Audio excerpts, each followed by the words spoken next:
Don't ever underestimate the heart of a champion.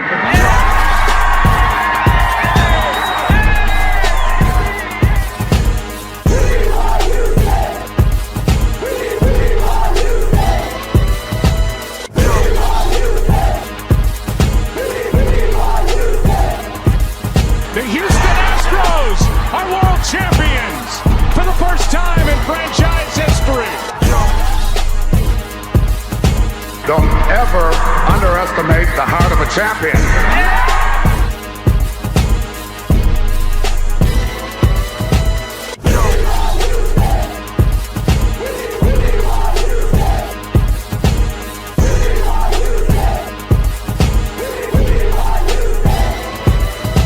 This is the Legends 34 Sports Podcast with your hosts, K-Rino and DJ Rec.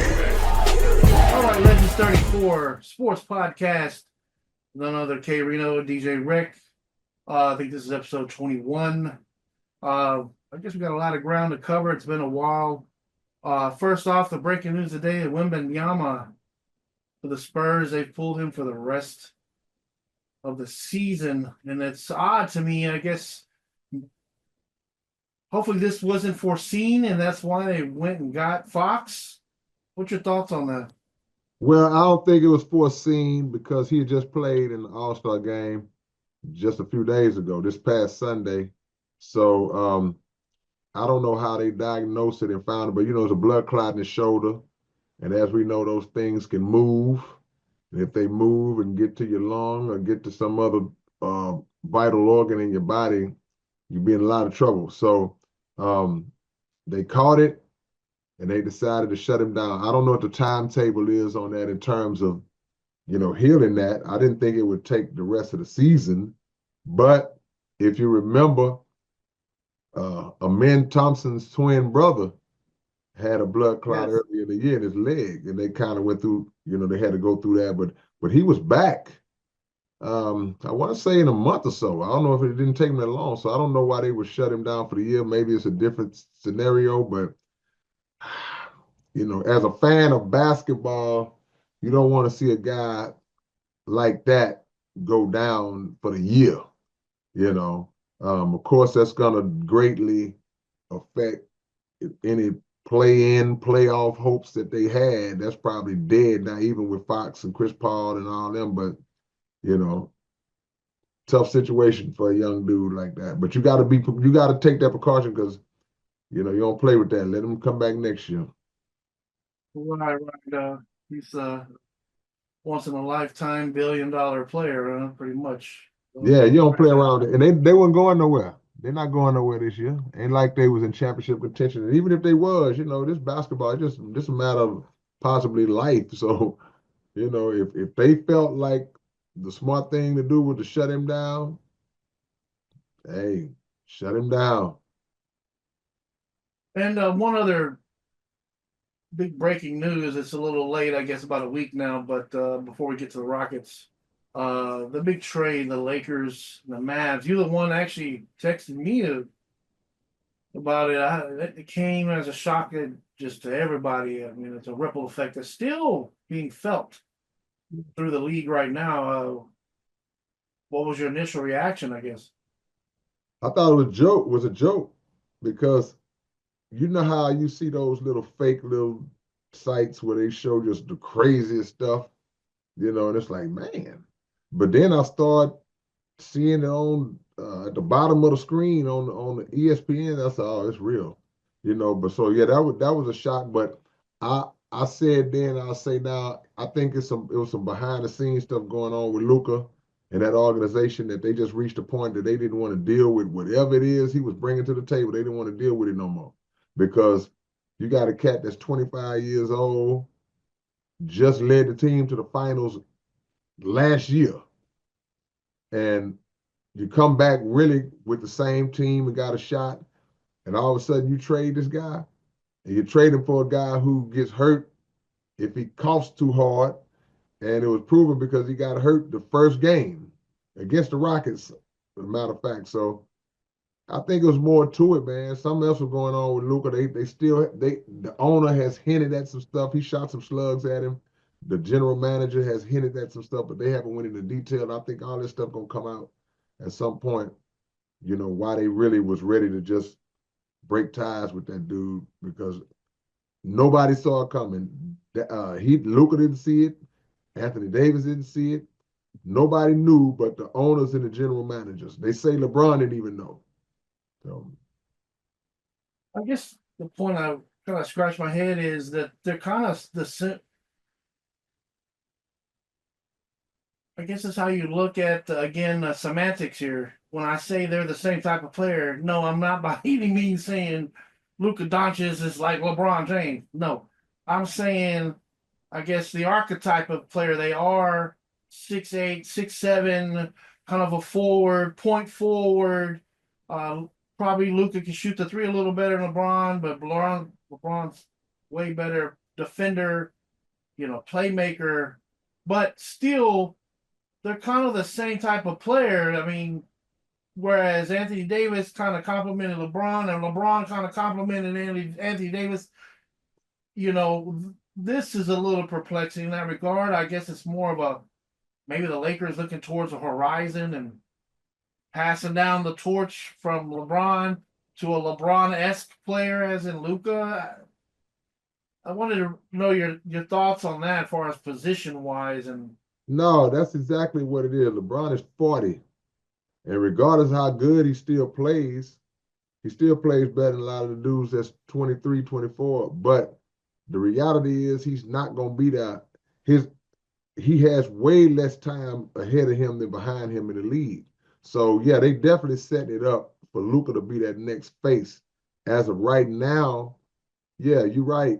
They're two ball dominant guys. Both of them have to have the ball in their hands, so they're going to have to compromise that. But similar could be said when Kyrie was traded to Dallas and they put him with Luka. They were saying a lot of the same things, like when Kyrie has the ball, but so Kyrie was playing a little more off the ball. I still think Dallas won the trade in the immediate, because now the pieces that they have, they fit a little bit better to me with Anthony Davis, Kyrie, Klay Thompson, PJ Washington, and all the other bigs that they got, even though that team with Kyrie and Luka went to the finals last year. You can't dismiss that. So they did something right. But yeah, LeBron is on his way out. Regardless of how good he's playing. I wouldn't be surprised if LeBron announces that next year is his last year. I wouldn't be surprised. So yeah, I mean, we'll see. They won't win anything this year. The Lakers. Dallas got a better chance, but we got to see how all they big men are out. We got to see how they come back after injury, including Anthony Davis. yeah, you put out a good point.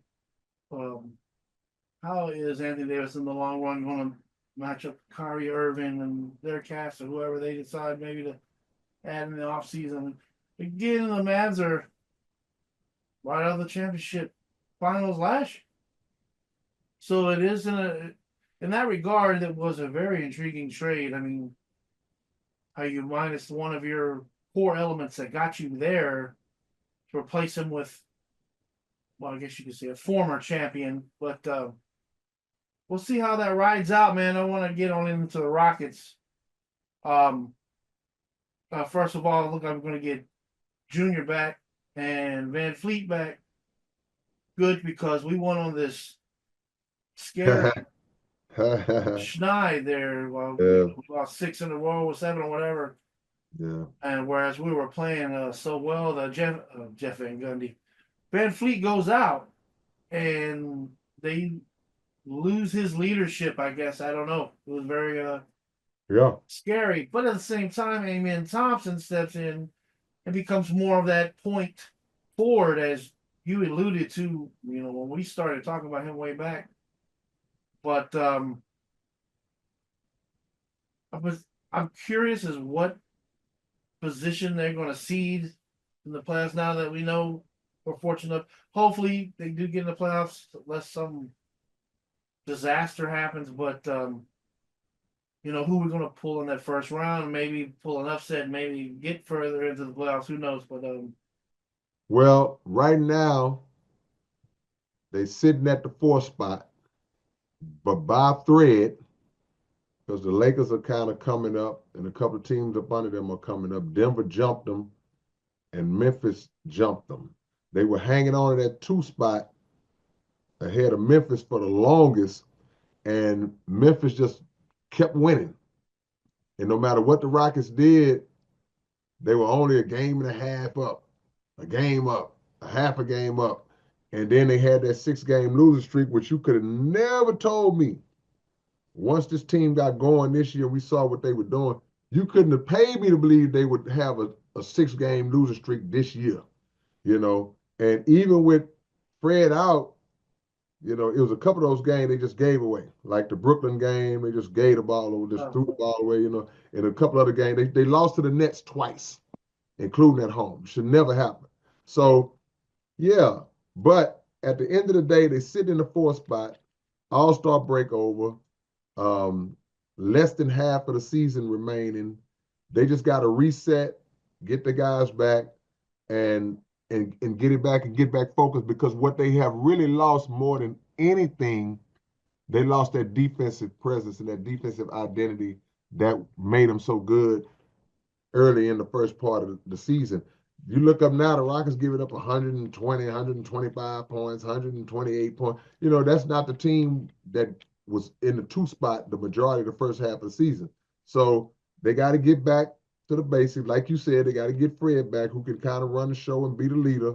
And once that happens, looking at the schedule, we got to see what the schedule looks like, because that's going to determine a lot too. They got Minnesota as the next game. From the time of this broadcast, they got Minnesota, So, I mean, if they can hang on to one of if they can stay at no lower than 4, they'll get a home court in the first round and maybe win a round. I don't see them going past a second round. I didn't see that when they were playing great. So if they can hang on to 4, Mike could get around. But let me say this too. I don't see us, and man, I hope I'm right. I don't want to say that. I don't see them collapsing down to play-in level or being on the outside of the playoff. I hope they don't do that. I hope they don't. I don't think so either, and that probably because of the topic. One of those factors is probably the topic I was bringing up next, and that is Amen Thompson. All the people say Amen Thompson. 2 major ripple effects of this man hitting the starting lineup, which, by the way, we talked about in early episodes about as soon as this dude hit the floor, he getting 10 rebounds a game. His extremely athletic skills, his raw energy, let alone defensively at 6'7", rangy as he is. 2 major ripple effects, right? One, with his play as a starter, how does this affect Smith Jr. going into the future? And 2, I don't know if you noticed it. Well, we wouldn't have a podcast together I know that you know this because you know the temperature of the league. Thompson, Amen gets in the starting lineup. Could be a coincidence, but his brother, sure, started getting starting lineup minutes. Did you catch this? And he has been performing. Now, are they related? Did the Detroit, GMs, staff there saw, hey, man, look at his brother getting major minutes now, and it's just going off. What are we doing to disservice his brother now that he's healthy? And sure enough, he's now starting, right? I want to know your thoughts about the Amen effect. Well, that's a possibility. You could be on to something because I hadn't thought about that, but they are very similar outside of how they look. They're very similar in terms of athleticism. They're the exact same athlete, and they are very similar in terms of defensive intensity. So they both bring a lot to the table defensively. I think Amen Thompson is a better offensive player than his brother, and just slightly better player than his brother. But yeah, Those guys like that, they affect winning. They affect winning. Now, as on the Rocket side, I'm just curious to see um, if he's going to remain in the starting lineup when Jabari Smith gets back, because that's basically whose spot he was taking. Now, once Fred went out, then they would move other guys into the lineup, piece them in. But he was in the starting lineup because Jabari was out. Now, when they were winning, I was one of the people. I was like, you can't take him out. Take him out the line, starting lineup. But now it ain't looking too hot. If that may save the coaching staff a tough decision to say, okay, well, let's go head on and go back to Jabari and put him back in the starting spot. It gives a little more height, a little more size, and it gives a little more depth on the bench to bring a man back off the bench with Tari and the other guys. So, they may go back to the original starting lineup once the starters are out, because you got to understand, I think Şengün was out a couple of those games during that little stretch too. So now you're looking at a team that was kind of dealing at times with 3 starters out the lineup, and that kind of coincided with that losing streak that they went on. So, it's going to be interesting to see. But I guess right now I would go back to the original starting lineup that kind of built this record up. Because I think one thing about what we got to understand about Amen Thompson, I'm certain that whether starting or not, he's most likely going to close games out. He'll be in the game at the end. Right. So and he's going to play a lot of minutes. Sometimes I look at the box score, man, and I see Jalen Green with 33 minutes and Şengün with 36 minutes. And you look up, Amen Thompson's got 39, 40 minutes. So they know what he brings to the table. They know his value. So he'll get minutes whether he's starting or not.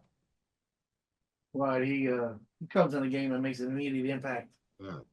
He's just that type of player, and it's good to see him prosper as a starter. But I'm with you, I guess. Go back to put Smith in there, see how things go. But they could pull the rug, man. They start losing, and he's not performing. Yeah. I know. Well, stupid. The record they had, they were number 2 when Jabari got hurt. So with him in the starting lineup, they were 2 seed. So that points, that would bolster his argument. But also they went on a nice little run when Thompson went into the starting lineup. They winning some games, but it dropped off. So the depth got hit, and that's not a coincidence. Things happen, like, Steve Adams was playing the game, missing the game. You got Holiday coming in, it's just up and down. I think Dylan might have missed the game. I mean, so the health that they was having early in the season, it eventually fell through and they started having injuries like a lot of other teams. And the good thing is that the timing of the injuries and the fact that the injuries are not that serious. So if you're gonna get those injuries out the way now, by the time the smoke clears, they in the 4th spot. Cool, get everybody back healthy in time for the playoffs. Hope nobody else goes down, and let's see what they can do. Right. You brought up Jalen earlier, and that was another one of these bullet points I got here. I don't know if you noticed the stats in January. He was shooting 90% from the free throw line, 50% from the field, 40% from the 3-point line. That's the 90-50-40 club. That's important to me because, well, all of us Rocket fans, because this is what the man is capable of now, and which we've always criticized. We trying to get that consistent out of him has kind of been the challenge. But to see that, and not only that, we had an incredible January. I think it was a big. I think we lost 3 games in January, something like that. Yeah, something like that. 3 or 4 games, no more than. Definitely, he was a big cause of that, and it's very positive to see that, because we've had episodes where we question that, and is he the guy going forward? And but yet he has a January like that and leads the Rockets to a record like that. And I guess the horizon looks promising at Well, him. he fell off in February. That's just the reality of it. But see, Right. the difference between Jalen Green and the other star wing players in this league, from the Shea Gilgeous-Alexanders, the Anthony Edwards, and those guys like that, is the consistency. Jalen Green is extremely streaky, and he'll streak in the right direction for weeks, and then he'll streak in the wrong direction for a week or two. He won Player of the Week one of those weeks in January. He was just on attack. He showed what he could be and what, in my opinion, he should be every night. He should be, him and Şengün should be our 1 and 2, and not necessarily in that order. But every night it should be like the old school, not old school, but recent years, Jokic and Jamal Murray. You knew that was 1 and 2 every night, you know. So, but we don't always know who's going to be the one. And sometimes we don't even know who's going to be the two on this team because of the way that they play, because Dylan Brooks can get hot. We saw Dylan Brooks hit 10 threes in a game, in Boston, and so it's like we got guys that can do it by committee, but for Jalen to take that next step, because he was borderline, could have been an all-star this year. But when you have those little spurts where you just don't show up for a week, you have 3 or 4 bad games in a row, and you average 29 for 5 games, and then the next 4 games you average 13. It's hard to depend on that. So he's got to learn how to find that consistency and deal with how defenses adjust to him once he gets hot. Same with Şengün, same way. He's been struggling.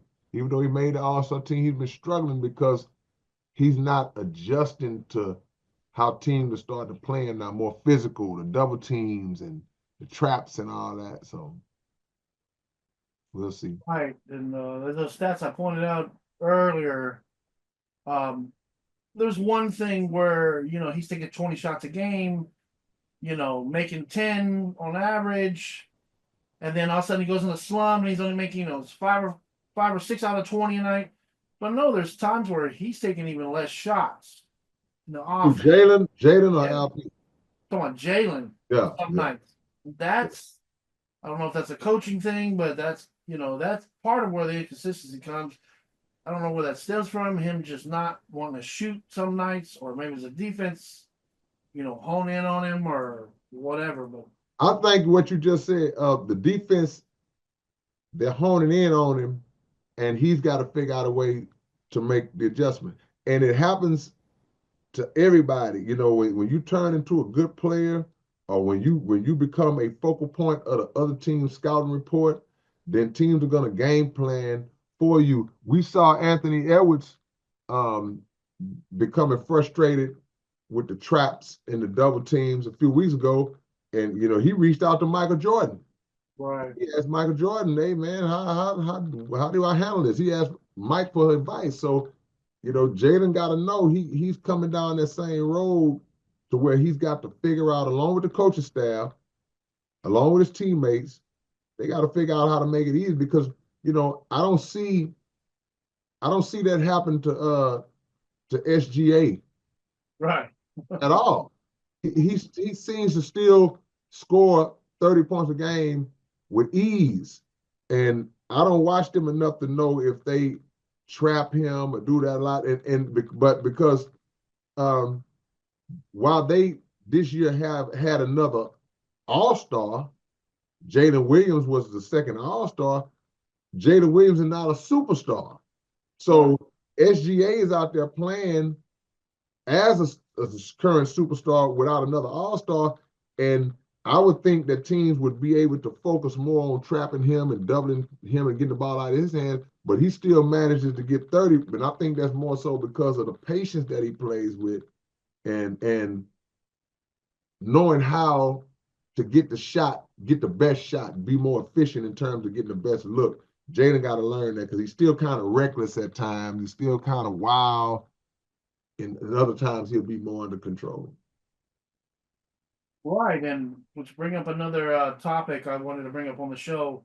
You were comparing, Jalen to other players that are having success at the same position or whatnot. Cade Cunningham, right? He drafted right back to back. And I don't know if you've seen this. I went and looked. This is very interesting because of that Detroit. You remember that old Detroit Hill jersey I got, right? I Yeah. went and looked. Their first 4 years are comparable. Not only that, Cade got an upper hand on Hill in some statistical categories in their first 4 years. Yeah. That is amazing to itself. Like I don't. He might be going under the radar of a lot of people, and the Pistons are winning too. Yeah. But his numbers are comparable to Grant Hill's first 4 years. Yeah. And those are the numbers, somewhat we want consistently out of, Jalen. Maybe not the playmaking so much with the rebounding, but definitely the scoring. And that's what I was going to say. They're actually two different types of players. Yeah, because Right. like you say, Cade is more comparable to a Grant Hill because he's going to fill up the stat sheet a little more. Cade's going to have 25, 8, and 7. You know what I'm saying? Jalen is more so scoring, and that's it. And I said a while back that as athletic as Jalen Green is, he don't rebound enough for me. Jaden to have 31 points and 2 rebounds. That's just go get it. He doesn't play make enough for me. He'll have. I would be surprised if Jalen Green averages 4 assists. Yeah. I'm gonna guess he averages maybe 3 point something, but I don't know. But I'll look at it when we get off. But that's the thing. It's like he'll be a high scoring guy, but you want a guy who can make plays because of the fact that he draws so much attention, and he should get 6 rebounds a game because he should get 3 by accident. Just because he's so athletic, and another 3 that he works for. So there's no excuse for Jaden to be averaging 19 points a game, 3 or 4 rebounds a game, and 3 assists. No, those numbers have to be higher than that. Cade is a smarter player, and I truly believe that had the Rockets got the number 1 pick that year, they would have drafted Cade. Right. We didn't do bad to get Jalen. I love Jalen Green. Don't get it twisted, but I really believe that they would have took Cade had they got the pick to do so. Wouldn't that have been something? Jeez. Yeah, I mean, look, you got to understand the potential. Just we had some bad draft. They could have had Cade, Wemby, and Paolo back in. Just imagine I'll make the argument right now that if the Rockets, just say if the picks would have lined up, if the Rockets had Cade Cunningham, Paolo Banchero, and Wemby, they would be championship contenders right now. Right, and Ime coaching them, geez. Yeah, right now. With the other players, if somehow we still had, but they may not have had Amen Thompson because they would have been better faster. Right. They wouldn't have dropped, just had to get a number 4 pick. But, I like our young guys, because Raphael Stone, to me, is a great drafter. Great drafter. He only missed this year. That Reed Shepard pick was terrible to me. But outside of that, this guy got Jalen, he got Şengün, which was nobody saw that one coming. Şengün was not in college on the radar to where we could say, okay, there's Jalen, Şengün, Jabari, Amen Thompson, Tari Eason. Man, that 5 right there, Cam Whitmore, that's 6 right there. Hey, man, that's some great drafting, man. That's some great drafting. Yeah, it's undeniable, man. And the record shows it. Yeah, no doubt. No doubt. Well, I guess we're going to move on from the Rockets because we're going to talk about the controversy of the All-Star. How much of it did you watch? I watched it. I saw the whole thing, and About the events, everything. yeah, I Saturday, saw Sunday. everything. I saw it all, and it's on life support, bro. It's on life support because um, and I'm gonna tell you, it's Adam Silver's fault because what I've noticed about Adam Silver since he took over for the late David Stern, he likes to tinker with stuff too much, in my opinion. And things that are not necessarily broke, he tries to fix it. Let's start with the play-in tournament, where all throughout our childhood we saw 8 teams from the East, top 8 teams from the West, and that was it. And it made sense. So to create this system where it's like, okay, well, we're gonna go with the top 10, and then we'll let 10 through 7 play it out to see who lands at 8 and where. Why? Why? What's the point? Okay, cool. We get used to that. All right. Now you come up with this in-season tournament thing. I'm not a fan of that either. Why? What's the purpose of it? I mean, what purpose does it serve other than maybe there's some money involved, there's some sponsorship involved where they can get more money for the league or whatever, and the players got an incentive because they'll make money if they win it. But for the fans, we could care less. So now we move to this all-star thing, and you change the entire format of the all-star game with these 4 units, including a team of young guys who, in my opinion, it's almost as if they were in the all-star game. They actually were, because they play in a tournament, but they haven't earned the right. So now you got legitimate guys who should have been all-stars, like a Norman Powell, like a borderline Jalen Green, and other guys that maybe slip in my mind, they got snubbed. They don't get to play in that game, but you got young guys who was the rising star guys. They're playing against the All-Stars, like they an All-Star game. So that ain't fair to me. Then you got this whole thing where they interrupt in the middle of the game. They bringing out Kevin Hart, and he's joking around, and then you got a contest, a guy shoot a half. Man, man. It was trash. It was trash. Complained about those breaks too. Yeah, because we was never basketball players, but we played basketball growing up. We played in the hood, and we played in leagues. I played in leagues, still playing leagues to this day. The worst thing to do to a basketball player is to break his flow, to break the rhythm of the game, and I got to stop and sit and wait. So they're doing all this extra stuff that has nothing to do with the game, and it just turned into, and I haven't checked the ratings. I'm going to check the ratings on this to see what, like you said, a lot of people complaining. I hope they go back to the old format, but their reasoning is, well, the guys aren't competing. This is a way to get them to compete. They still didn't compete.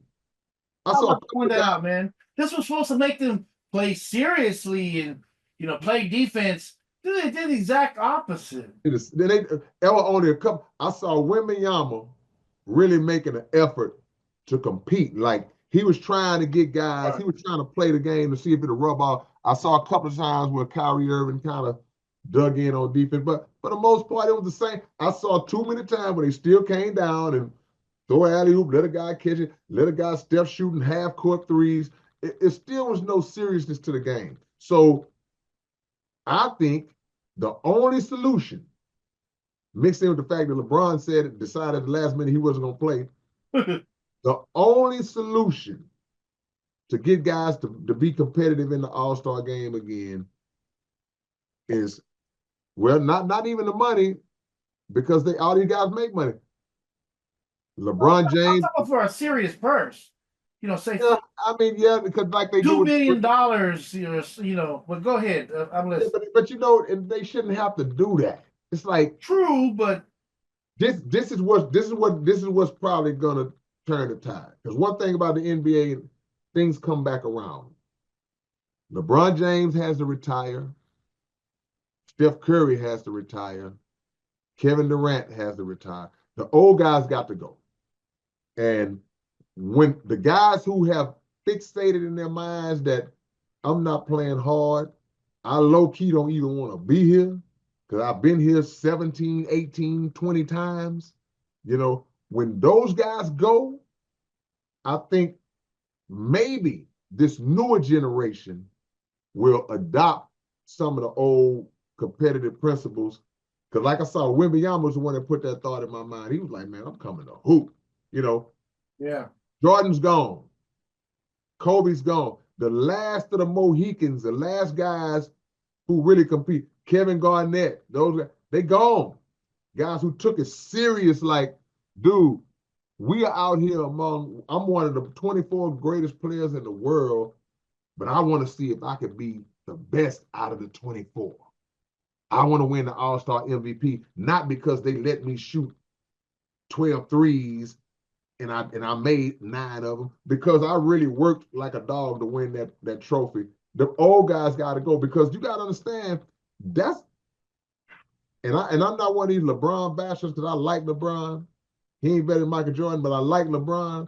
But his generation, they started that friendly stuff, man. They started that stuff, man. They don't want to compete against each other. So when they go, I think then that would be possibly what turns it around. And they need to go back to the old format. Even though they were still scoring 190 to 191, what they did Sunday was ridiculous, was garbage. Garbage. I couldn't agree more, man. It's just a waste of time, man. Really, it was just, especially that final game, how it ended, and Cat Steph shooting half-court threes, and yeah. But something I want to go back to what you were saying about Adam Silver, and I don't know if this is true or not, but still another twerk that has happened that I don't agree with. Your thoughts on this? Before Matt McClung, G League players could participate in All-Star event? No. Again, I have not looked this up. I don't know if Adam Silver is part of this, maybe his regime, but it is to point out that has never happened before in any All-Star 3-point contest, the skills competition, let alone the dunk contest. Hell, can G League players play in the All-Star game too? Well, again, it goes back to the fact that these dudes don't want to compete. Because if it was a dunk contest that had Ja Morant, Zion, I can't think of any other, but it's other players. And get Gordon back as but see, I'm gonna tell you, I don't even include Levine and Gordon, because to me, they already did their time. Sure. They did a great job. In my mind, Zach LaVine and Aaron Gordon, they overtook Michael Jordan and Dominique as the greatest dunk contest ever. That dunk contest they had when they went head to head and both of them was just putting out one crazy dunk after the other, that passed up the 1988 dunk contest for me. And both of them competed multiple times in the dunk contest. So I don't even hold their feet to the fire. They did their work. I'm talking about these newer guys, the Zions, the Ja Morants, and whoever else, Anthony Edwards, whoever you would think of that just have never entered it, won't get in it. So when that happens, now you got the lower tier guys, younger guys who trying to make a name for themselves, which I don't blame them. They trying to make a name for themselves. I'm just some guy on the bench that plays about 8-9 minutes a game, but I can jump. So you got the kid from Milwaukee, you got the kid from Spurs, Castle, and then you got which did a phenomenal job, by the way. It goes under the radar of what Matt McClung did, but Castle, man, brought some dunks, man. Castle represents there, but Matt McClung, deservedly so, right, just eclipsed in his 3 years in a row. So, but to your point, the fact that you even have to bring in a G League player because the NBA players don't want to compete. They don't want to, and it's like, and you don't. They feel like they stand to lose something if they don't win it.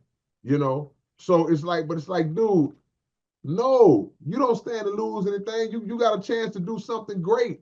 So now they got to reach deep. If they don't want to cancel it all together, they got to say, well, let's get this guy from the G League. And to his credit, Matt McClung comes in every year and does original dunks, different dunks, and he never misses his dunks. Yeah, first one out the gate, man. Yeah, he always makes it on the first dunk, which adds to your score. Because if I do a dunk and I miss it, and I already showed you what I'm gonna do, it takes away from the mystique, even if you make it the next time. So now it just boo-boo. The three-point contest was trash this year. Everything was just down, because again, I don't knock Steph, I don't knock Clay. Those guys who have participated in it multiple times and won it, we're not gonna put the emphasis on you to do it all the time, But the dunk contest, the All-Star game, man, these guys, it's terrible, man. It's terrible. Yep. There's one thing on the Matt McClung I did want to point out, which, I guess it was amazing to itself. When Blake Griffin tried to jump over the Kia, when he did it, I remember that moment, and they pulled the car out, and I'm thinking to myself at that time, there's no way Blake gonna jump over the, big part of the car. Yeah, the tall part of the car. He's gonna jump over the hood, just for liability's sake. Like, dude, one little misstep, man, Right. kill himself, right? So here we go. They pull the car out again. I'm thinking the same thing. But then when they start backing the car up, I'm like, no way is he gonna try this. I mean, but he did. That's what I want to point. Just jumping the tallest part of the car alone and clearing it is an athletic feat.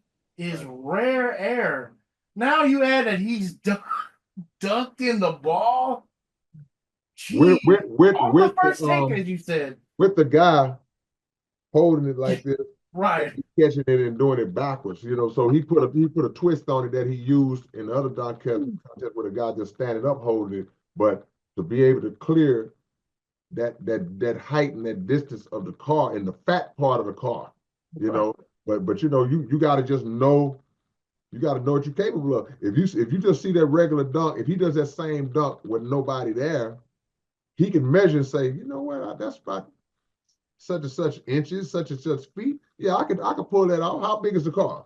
But again, like I say, the main thing with him is that no matter what dunk that he does, he always hits it the first time. So the excitement is like, whoa, we ain't got to be, we don't have to go, whoa, we go, whoo, whoo, you know what I'm saying? Like that. So, but Castle held his own. Castle did good. He just, didn't he wasn't able to compete with that. Yeah, he did some amazing dunks himself, man.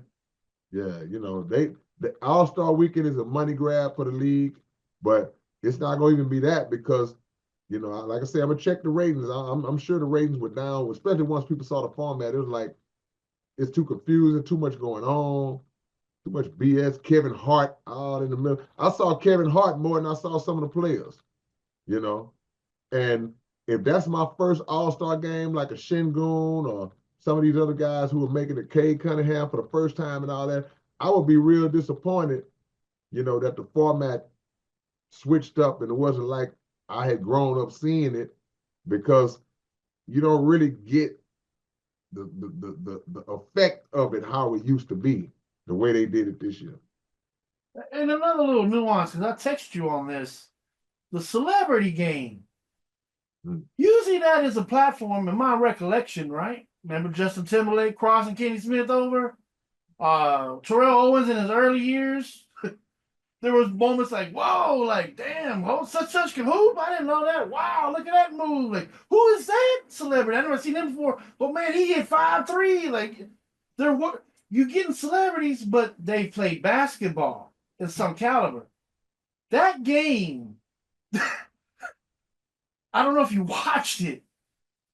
Some of them people that are out there, I don't even think they even played a basketball game. I mean, you got the YouTube influencer Senate, I believe. I didn't even know who it was before the game. Yeah. I mean, the dude is literally passing the ball from the 3-point line to the rim. He can't even. He's not even shooting. He's passing the ball. Like, Yeah. it's so awkward. And they had some other guy come in. All the girls were screaming, "Ah, who is it?" I look him up. Danny Wang. He's a Chinese model or actor or whatever. Dude gets under the backboard by himself, missing the layup. He's shooting air balls from the. I'm like, what is this? Like, now we've evolved into it's just a popularity contest. Who's going to come out here and play this celebrity game? And we might get some celebrity, but they're going to be old. Like Terrell Owens, 50. He's 50 years old. Like, I don't know if you saw any of that. I saw a little bit of. Yeah. See, the thing is, speaking for my generation, and I guess for the younger You call generation, they don't. k-rino, man? I don't know.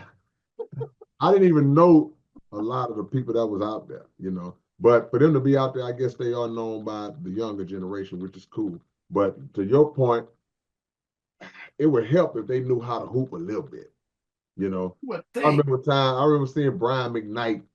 Right. And Good example. Like, he could dang, hoop. he had a You know what I'm shot, saying? right? Like, Yeah, guys that could play. And even right. some other guys that you look at like, what's what? I didn't know he's pretty good. He got a decent shot, you know. But it just maybe they are celebrities for us, you know, just this generation. We just don't know. But now if like you said, if you got a guy who is on a breakaway by himself and he just basically slams the ball against the glass so hard, it's like you can't even make a decent layup.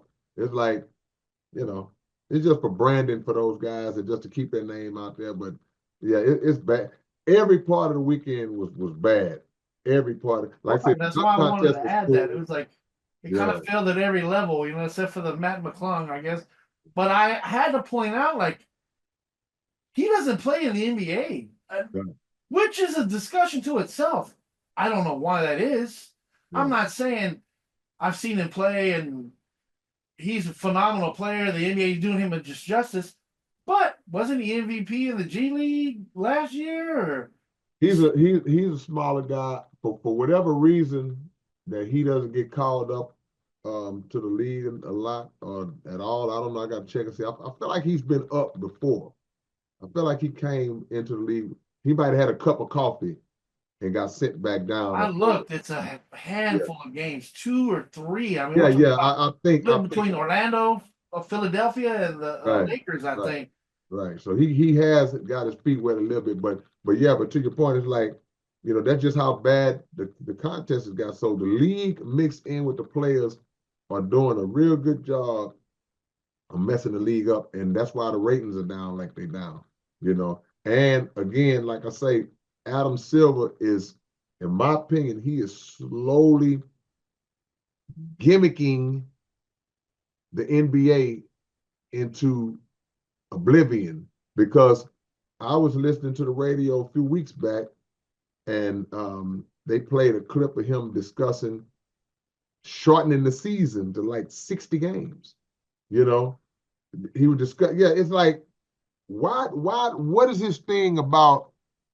He likes to tinker and tamper with stuff too much, man. It's like, you know, you want to cut the season down to 60 games, and part of the reasoning would be, well, you know, it would give guys more incentive to play every night.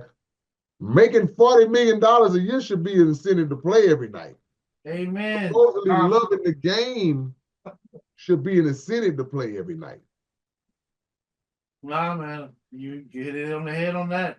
I mean, they're making so much money now. It's like, why don't you not have incentive to be part of anything the NBA is trying to do and promote? And why should you even have to dig into the G League at all? Like, and look, I'm glad them cats making them. I want them to make 90 million a year if they can. But on the same token, don't become lazy in your craft.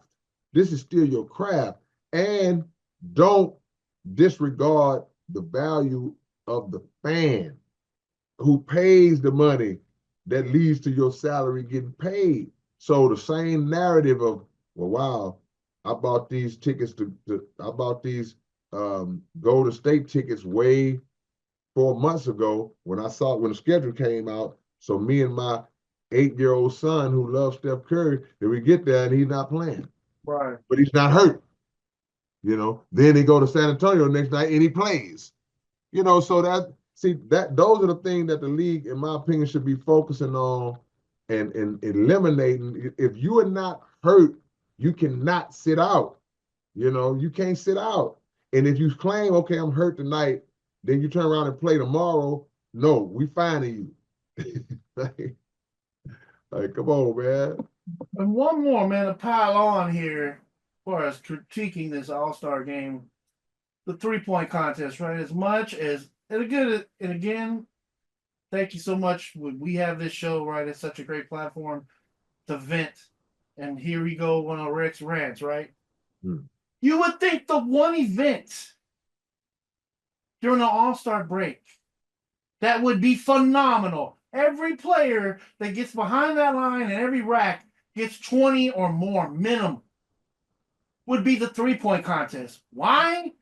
Every team, half their shots are from 23 feet, 9 inches. Everybody's shooting threes. The 7-footers, the guards, the coaches, the popcorn vendor. Everybody's shooting 3-pointers. You would think in the league, everybody got to shoot the 3-pointer, got to come across, dribble across half court, stop right there and jack it up. You would think in this league, that one contest would be incredible.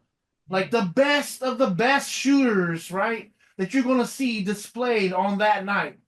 It was trash. Yeah. That's what I said. It was trash. There's no excuse for that at this point in the league. Yeah. Well, like I say, I exclude Steph and Clay and guys. I give Damian Lillard a lot of credit for getting in it again because he's won it before. He's participated multiple times. I give Dame credit for being a top name star that got in it. But outside of that, it's no names. Tyler Hero won it. But outside of that, just no name. Guys are not shooting, the way they claim they can shoot. And they just not getting in. So, I mean, it's just down, man. Maybe somebody will come along and breathe some life into it next year, whenever. But everything about the weekend, outside of the dunk contest, which was but everything else was down, man. Just down, And like you said, to be curious, I haven't looked at the numbers either, but I would have to say the ratings reflected it. Well, it had to be, man. And I hope that dude at least go back to the old format with the game. Because that idea, that was a bad idea. Sometimes you just got to admit, oh, that was a bad idea. And that, if he got to swallow his ego, don't do that next year. What you did this year in the game, do not bring that back next year. That's not going to work. But the only problem with that is, instead of going back, he'll come up with some other little gimmicky little thing. Well, what we're gonna do now? We're gonna have show dogs. Horse. Yeah. We're gonna have show dogs come out. They've even been proposing like a one-on-one tournament and all that. I mean, man, just keep it simple. You reminded me. The women's had a one-on-one contest. Yeah. And I heard it was dope. It was awkward. Yeah, really? I didn't see it. Yeah. I watched some of it. It was just like, I don't know. I guess I was kind of like, what we're talking about. I was like, we've come to this? Like, really? We're watching one-on-one? And then the next one-on-one would happen, and then just literally, it just, I guess what it was, to my critique was the women get the ball and then they don't have a lot of face-up skills, right? Or blow by, so they're backing them down, backing them down, back. The other girl gets the ball, she backing her back, and like every sequence was one girl backing the other girl down, like it kind of got monotonous, but it's one-on-one basketball. Ain't got nobody to pass to you. You see, set a play, but anyway, that's what I mean by it was awkward. Yeah. If the women faced up until they crossed each other over and then went and dunked and step back three and all this big, display of skill sets, right? But it was just each other backing each other down. kind I of gotta go like look at it because boring. somebody told me they liked it. They said it was dope. But I'll go watch it because I wouldn't want to see that either, because the thing about the women's game, they would have to bring some insight. They can't play the little back because their game's struggling as it is. So they would have to be crossing over and step back threes and shaking people and rolling them up. They can't dunk. So yeah, that's tough. But I give them credit for trying to do something outside the box with the unrivaled league, the 3-on-3 whole court thing and all that. I watched a little bit of couldn't get really into it, but yeah, the game just suffering right now, in my opinion. The In game that is regard, All-Star Weekend, yes, yeah. And it's then I'm lost its way. but even the actual game, because the ratings are down overall on the NBA. And like I say, guys are load managing, all the while are getting hurt more than ever, seemingly. I've never seen more superstars get hurt. You don't even see the role players get hurt as much as the superstars, so load managing does not work. The Philadelphia game was on, and this is how you know how bad it is. You know it's bad when you watch Philadelphia play, and then you surprised when you see Embiid on the court. It's like I was looking at the game, and I just glanced over, and I saw Embiid, and my first reaction was, "Oh, Embiid playing." That shouldn't be my reaction, bro. You know what I'm saying? Why am I surprised that a player should be playing? Why am I surprised that he's playing? Kawhi, same deal. Kawhi Leonard, same deal. That's because same way you're He's like, oh, playing now, playing. but Yeah, because you're so used to not seeing him. You're so used to him not playing that when he plays, you're surprised. And that's crazy, man. That's crazy. and again, it ties back to what I was ranting about. Half the plays are at the 3-point line.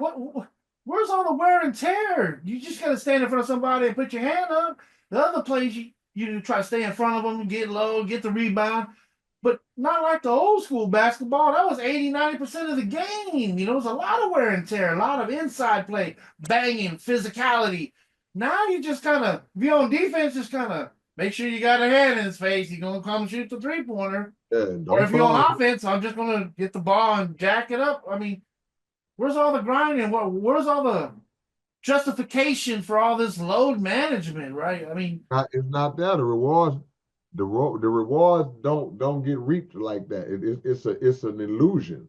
You're trying to sit guys out to preserve them, but they're getting injured when they come back because to me, and I ain't no doctor, by no stretch, and I don't play one on TV, but inactivity can lead to injury too.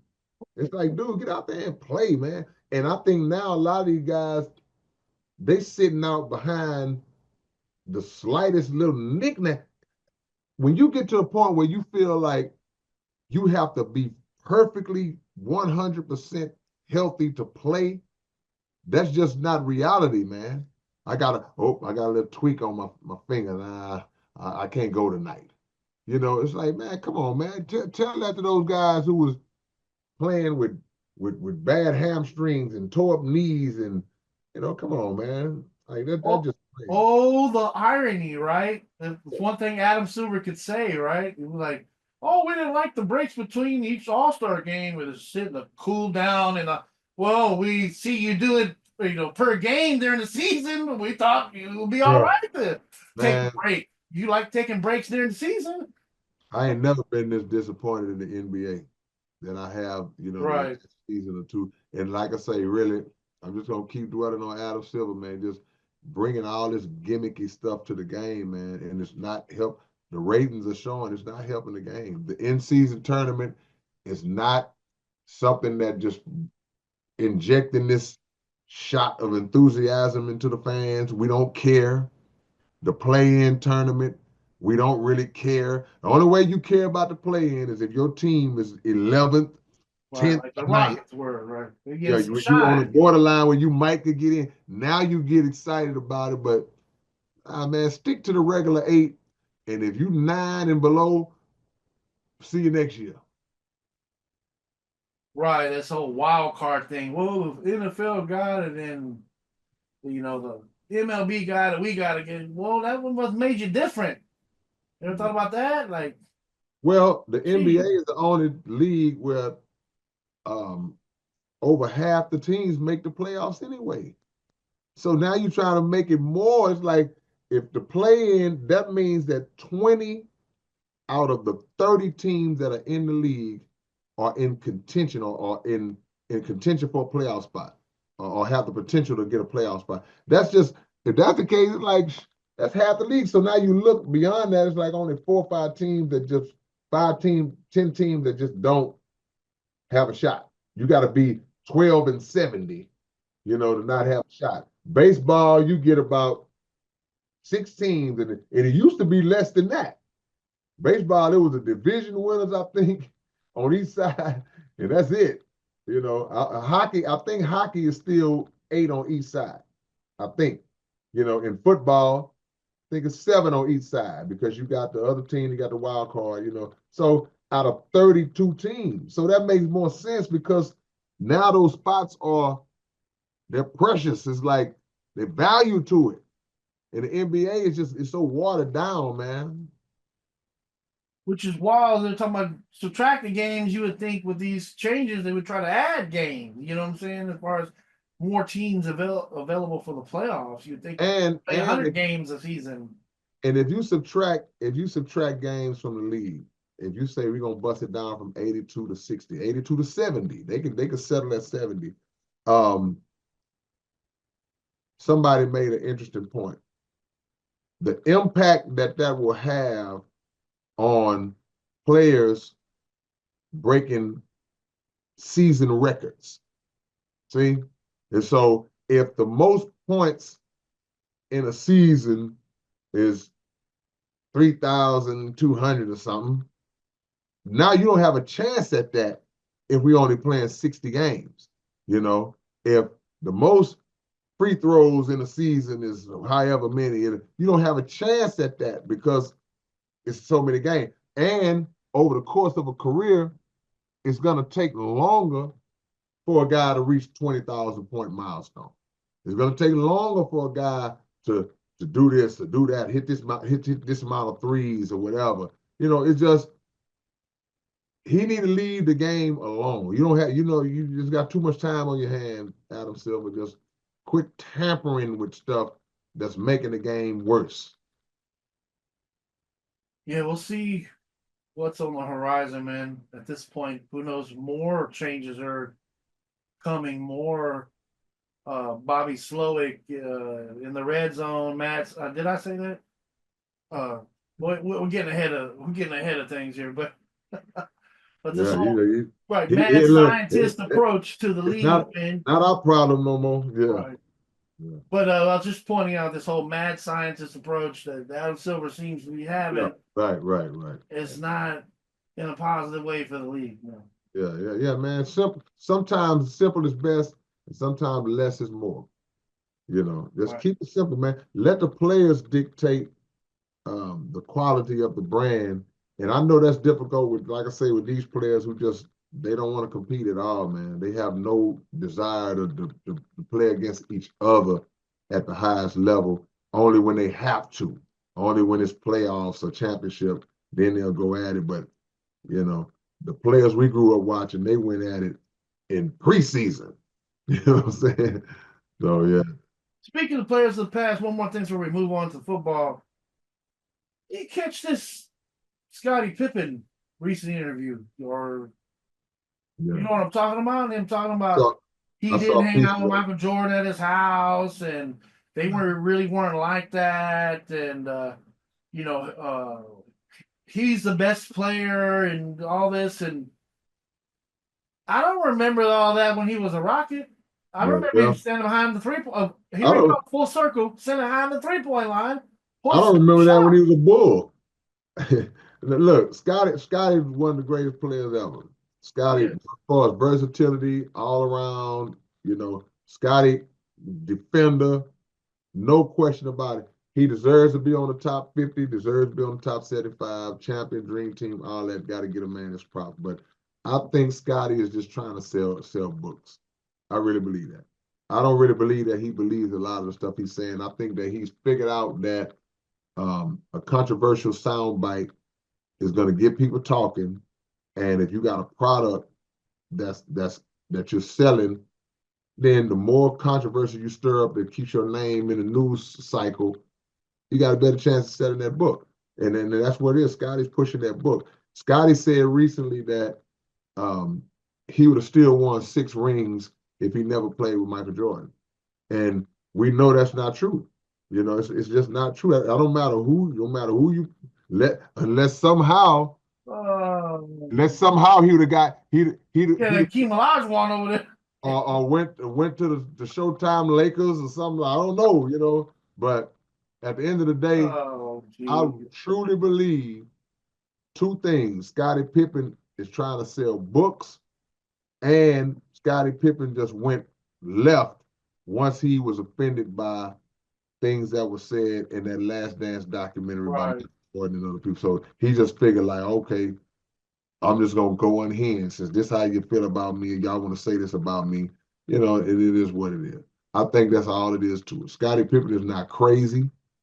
He doesn't have any psychological issues. People are trying to say he's unstable. He's mad because of his ex-wife with Jordan's son. I don't think it's none of that. I think Scotty is like, I'm going to play villain to sell these books. Yeah, some type of way to market. Yeah. And there's some bitterness there. Don't get me wrong. He's bitter about some stuff, but come on, man. Bro, you're not going to win 6 rings without Michael Jordan, bro. Plain and simple. And because you got to look, if Michael Jordan kept it real enough to say that he never won nothing without Scotty, he always gave Scotty his props. I can't recall Michael saying he wouldn't have won without Scotty, but if Mike is real enough to say the stuff he said in relation to Scotty's role in him winning, then Scotty is crazy to try to say he couldn't have did it without Mike. Plain and simple.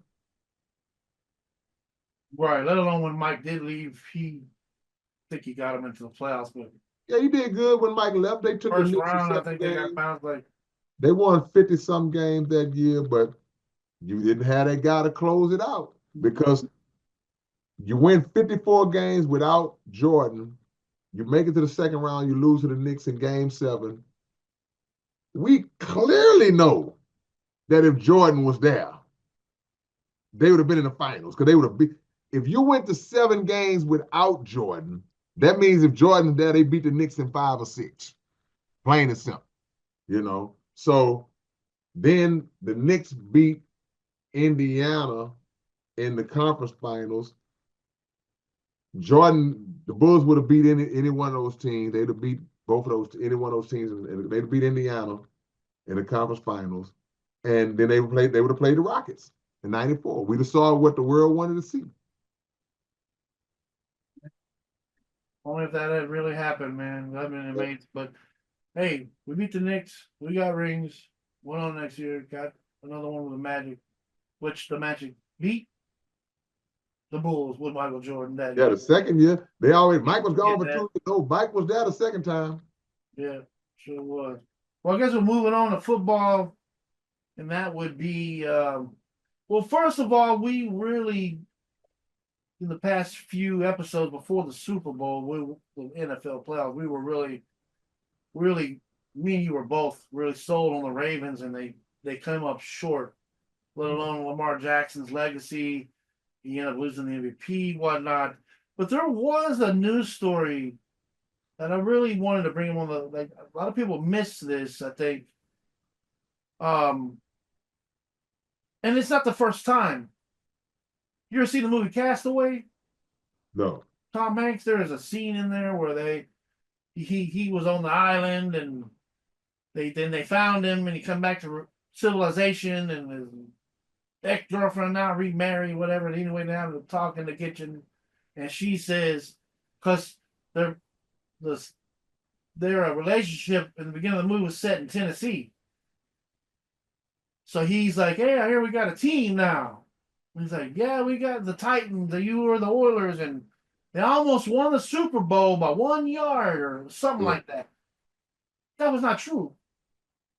Dyson could have caught that ball and would have tied the game to give them an opportunity to go into overtime to possibly win that game. Yeah. Now, flashback with the Ravens game, people flaming up Mark Andrews because he missed this catch from they were going to win it. No, that catch was to tie the game. That was a 2-point conversion. That would have maybe sent it overtime, maybe time left, but that wasn't to win the game.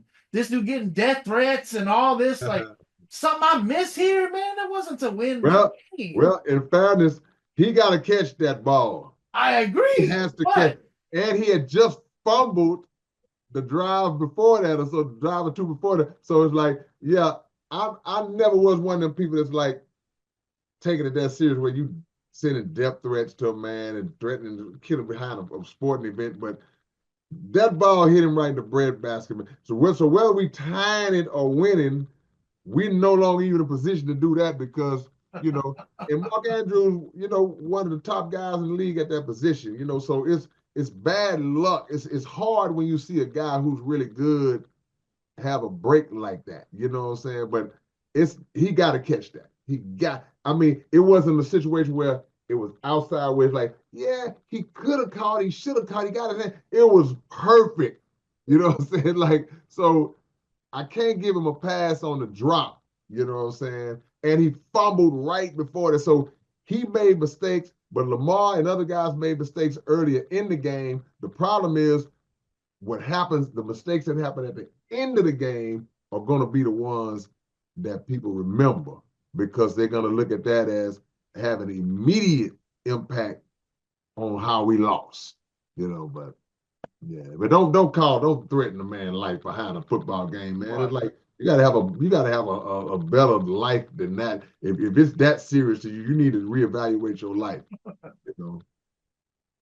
But moving on to the Texans, man, that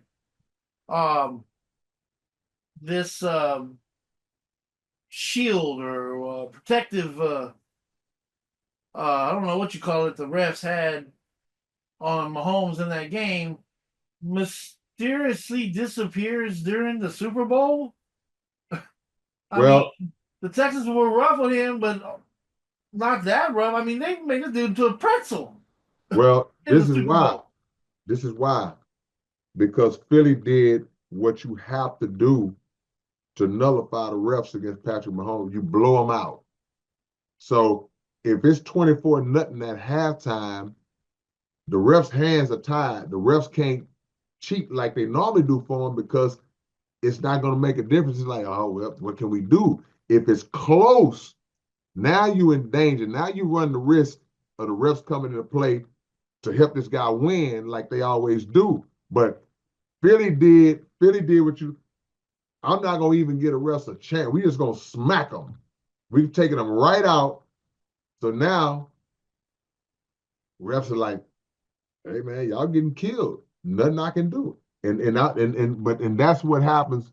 The Texans and every team this year, because they played in like 99% of their games, the Chiefs were close games this whole season.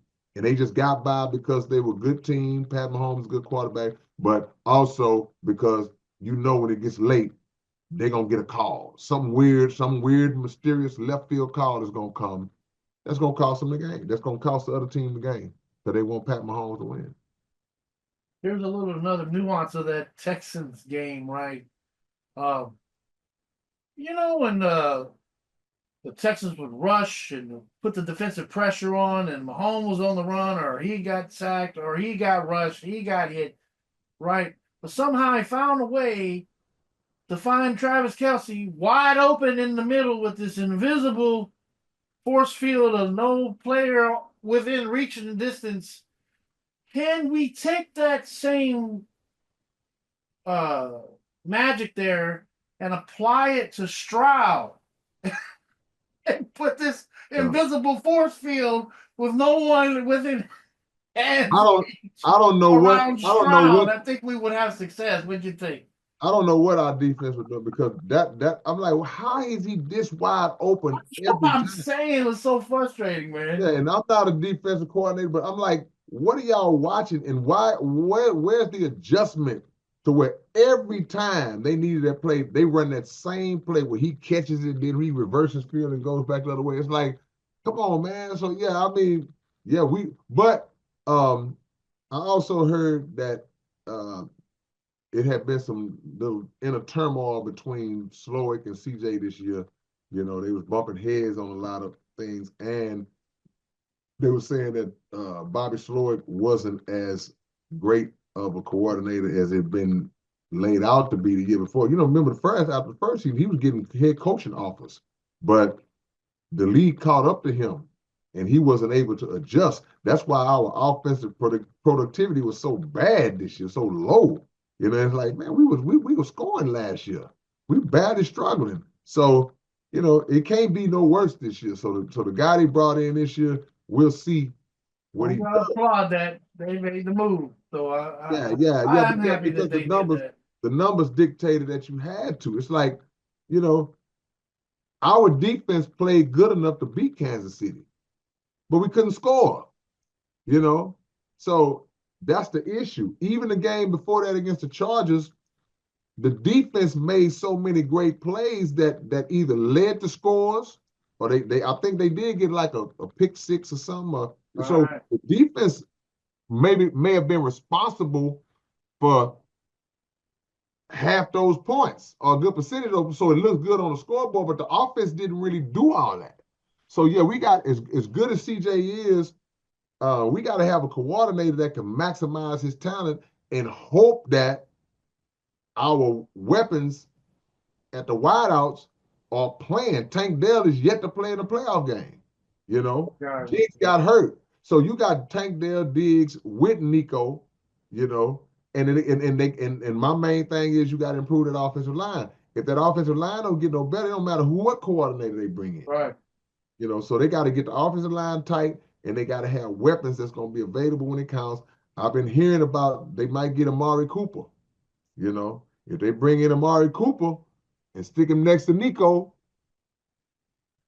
they even rumored that Hopkins might come back this year. You know, he's gonna be a little older. I've heard that. I've heard the cup. But I've I'll heard the take it. Tyreek Hill rumors. Like, there's a lot of wouldn't Hopkins that be is, something you get Tyreek Hill as a replacement holder for Tank Dell's off season, right? You can put him in. He might be the perfect plug-in for Tank until Tank's able to come back. if Tyreek Hill was with the Texans, he wouldn't be a plug-in. He would be Oh yeah. number one or two. You know what I'm Right. saying? But at the end of the day, I heard Tyreek Hill said that he didn't want to leave Miami. And, you know, that don't always mean nothing, but I did hear him say that. But Right. you know, if they get Amari Cooper, now you got a legit 1 and 2. Even though that was the case with Diggs before he got hurt. But Diggs hadn't been incorporated strong into the offense either, but that may have had something to do with the coordinator. But if you get Amari Cooper and just say D Hop comes back, D Hop is still a better third option than any third option we got now. Oh yeah. So why not? We got to strengthen that receiver core up. Utilize. Oh, we need a better tight end. Dalton Schultz. I was just saying that that's one of the Kane. I think that's the offensive coordinator they got. Bobby, forget his name, Nick Kale or whatever. One of his specialties was he was a tight ends coach. Not only that, I think I looked him up. I think he won a ring with the Patriots as a tight end coach, if I'm not mistaken. Yeah. Which right. I've been yelling for years. Like, where are our tight ends? Where's involvement in the tight end blocking, tight end in the middle of the field, wide open like Travis Kelce? Where is most teams have had success in past NFL years, right? They have that tight end, to Gronk, to Novacek, you can go down the line here. The prosperity you have incorporating a tight end correctly, and evidently this new offensive coordinator, that's one of his specialties. So yeah. I hope to see that. Well, I hope to see it too, but I hope it's somebody other than Dalton Schultz because he scares me, drops too many passes, man. Critical moment. He don't just drop, he dropped in critical moments.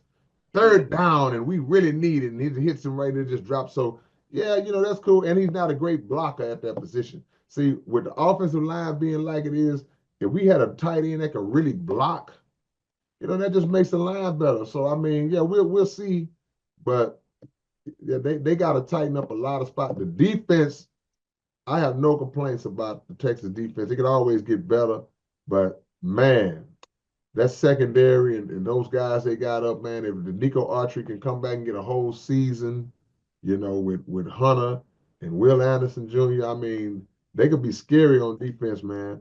No, I But agree, the man. offense got to catch up. It's one thing when you can push up front, but when you can push from the back as well, and ask Bill Belichick and the Patriots, right? That's a scary thing, man. It shortens the field. It can really disrupt a lot of offenses. What quarterbacks normally do, Texas come out there and push from the back, and they pushing up front, man. They can do some devastating things. And They got to figure a few. It's a few little plugs, few little holes they got to plug in. If they plug in those little gaps, then they'll be better defensively than they are now. Because I think Stingley is now probably top 3 to 5 at the cornerback position. 5 is pushing it. I want to he's top 3 in the league at the corner, and then you got Lassiter coming up behind. As far as moving up as one of the best in the league. So they got lockdown corners, and they got strong guys on defense, man. So the offense got to catch up to the defense was clearly the better side of the ball this year for the Texans. And let's hope that they can get some success back on the offense with this move they made. It sucks that we have to take a step back, maybe take 2 steps forward, but we'll see. Now that Bobby's out of there. But I guess we're going to wind up the show here. A little Astros talk. Bregman now gone. Yeah. Possibly one of the third greatest third bases the Astros have ever had. I mean, but he's not playing third base, from what I understand, in Boston. So, that's peculiar. But the Astros made some significant changes, some trades. Again, what we always talk about pitching. I haven't seen a lot of that yet. No, Maybe 1 or 2, but yeah, nothing impactful because I don't trust Framber Valdez no more. I don't trust him no more, and especially in playoffs. And his numbers are kind of showing that. It's like he's been laying some eggs. So they're hoping to get what's my guy name Javier back, Christian Javier, and right. Some reason they still hitching their wagon to Lance McCullers like he's gonna come in and impact. I don't trust him either. I've seen him get murdered when he was tipping his pitches that year. It's like, and he's another guy who hardly ever plays, always hurt. He's always hurt for the season. He can't just get hurt for a week or 2. When he's down, he's down. So I would like to see another ace-like guy be added to the staff, or if somebody rises up to become that, maybe Hunter Brown will take another leap. He took a pretty good leap this past season. We still got Dotel. I'm saying that right? Yeah. Not Dotel. Is that Robel Blanco? Yeah, Benny Blanco from the Bronx. Yeah. If he continues like he was last year, but I don't trust the pitcher. Pitching wins championships in baseball, man. Yeah. When the hitting goes dry, you got lockdown pitchers, man. You got a staff that can lock down for 3 or 4 games, man. That makes a difference. That makes a difference, bro. Right. Glad Verlander's gone because he was done. But oh yeah, man, he was a home run. He was the home run derby when he came in. Yeah, and I mean he had his time, and maybe if they'd have just broke him down to the bullpen or something to strengthen the bull, but some guys don't want to take that step back or what they believe to be a step back. But I don't trust the pitching, and Bregman wasn't all that great at the plate. He was just great in the field. So maybe the back will get better even if the defense takes a drop off. I would take a drop off on the defense because, the average third baseman defensively, he'll be good. He's going to be out there committing errors every play. But if he can bat 285 to 300, I'll take that over a guy who's amazing on defense but can't hit. But I made this joke with my daughter the other day. She actually such a big baseball fan. We made this joke that you better believe that first ball that gets by the new third baseman, we're gonna be like, oh, here we go. Yeah, they're we've gonna been act like spoiled for so long. Like Bregman sitting on third, Right. But like I say, man, they are. Maybe that's why Altuve moving to. Yeah, that's what I was about to say. They've had a great run, but they starting to get desperate now because now you want to put Altuve out in the field because I guess the second baseman they got is supposed to be a little better. I mean, fielding wise, but I mean, Altuve is 5 what? Yeah, what exactly? Just saying 5 is enough. But so I mean, we'll see how it works. And they say he may not play out there every game. It may be a spot, but make him the DH. You know what I'm saying? Right. DH, man. If that's the case, man, take some more wear and tear from him, let him just concentrate on hitting. I don't know how that would work, but yeah, they haven't made enough moves, enough power moves to me to where they can be impactful, but they find their way into the playoffs every year, so we'll see. Well, that's cool, man. I guess we're gonna, round this up. I know you got a lot going on. Anything you need to shout out, man? By the way, if you've not done this, you need to subscribe to the Underground Dialogue podcast, which you had Killer Mike on. I mean, that had to be one of the top moments on the show, man. That was a great, not to dispel any other great interview. You're right. You're right. Killer Mike, man, that was.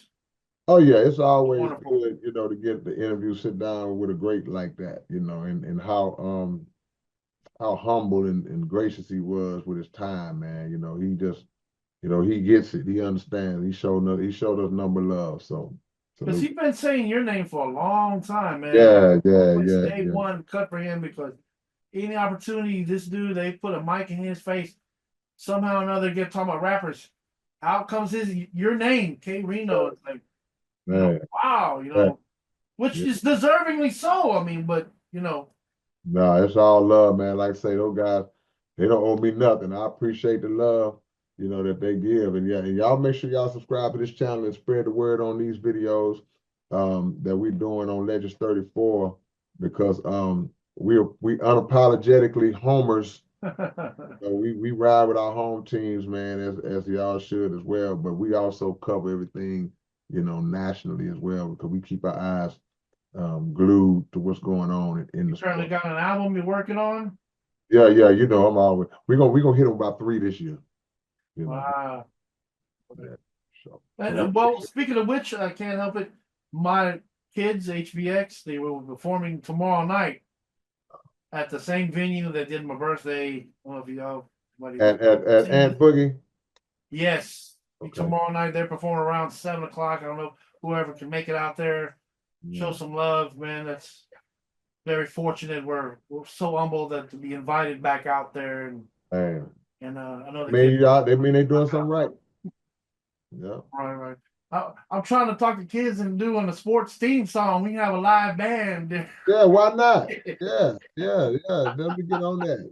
We need that for sure, indeed. Make the theme song, right? Yeah, without a doubt. Why not? Right, but we'll see how things go, man.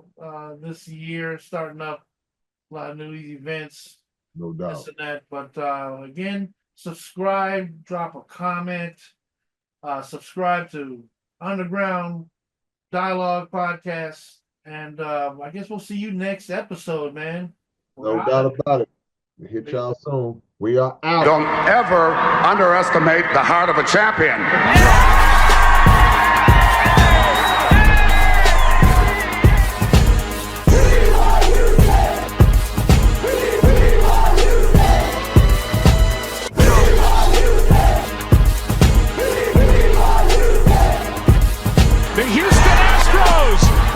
champions for the first time in franchise history. Don't ever underestimate the heart of a champion.